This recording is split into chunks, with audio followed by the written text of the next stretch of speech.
Papunta nga pala kami ng Bigan kahit bumabagyo. Kasama ko nga dito yung kapatid ko mga mare dahil bibili kami ng mga school supplies ng mga bata. Dahil nga may pasok na sila sa Lunes. Sabi ko nga sa kapatid ko bago kami mamili ay kakain nga muna kami dahil anong oras na. Pasado alas 11 nga kami lumawas ng bahay mga mare at 1 PM na kami nakarating ng Bigan. Hindi nga masyadong pinapatakbo ng kapatid ko yung motor dahil madulas yung daan. Tinatanong ko nga kung saan kami kakain at ililibre ko nga siya. Sabi niya sa akin ay kung saan ko daw gusto. So napagdesisyonan nga namin ng kapatid ko na dito na lang sa Jollibee kami kakain. Basang-basa nga yung likuran ko dyan mga mare at natapat pa ako sa aircon. Diyos ko day. Huwag naman sanang magkasakit. Sa second floor nga kami umupo dahil puno na sa baba. Kahit bumabagyo nga ay marami pa ring tao dito sa Bigan. Kumain na nga kami dyan mga mare dahil kanina pa kami nagugutom. Namiss ko nga yung gantong ganap mga mare, yung dalawa lang kami ng kapatid ko nagagala at kakain sa labas. Hindi ko na nga maalala nung huling labas namin na kaming dalawa lang. Dahil hindi nga pwedeng magbuhay dalaga kami dahil nga may mga anak na kami. Actually mga mare, kasama dapat namin yung mga bata na mamimili ng mga school supplies nila pero bumabagyo kasi. Pagkatapos namin kumain ay nagpunta na nga kami dito sa department store at dito kami nga mamimili ng mga gamit ng mga bata.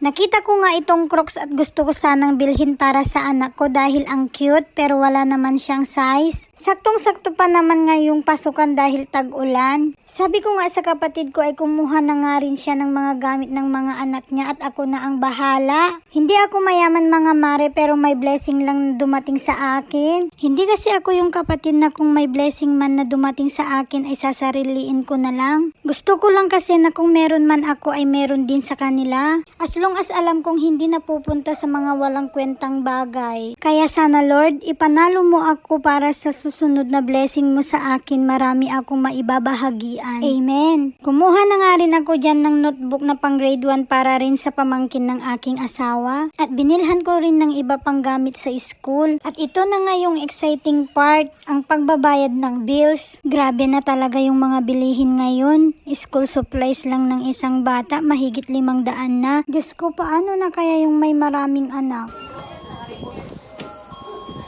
Hindi nga ako makapaniwala sa aking babayaran kaya tinitigan ko talaga ng maigi sa system ni ate. Tinatanong nga niya kung may pag-ibig daw ako, sagot ko naman sa kanya, yes po, naka-duty lang.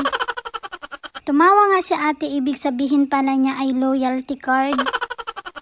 Hindi ko nadala kaya sayang yung discount. Kaya sa mga balak bumili doon ay dalhin nyo lang yung mga ID nyo ng pag-ibig dahil nga may discount. So hanggang dito na lang mga mare ko. Thank you for watching.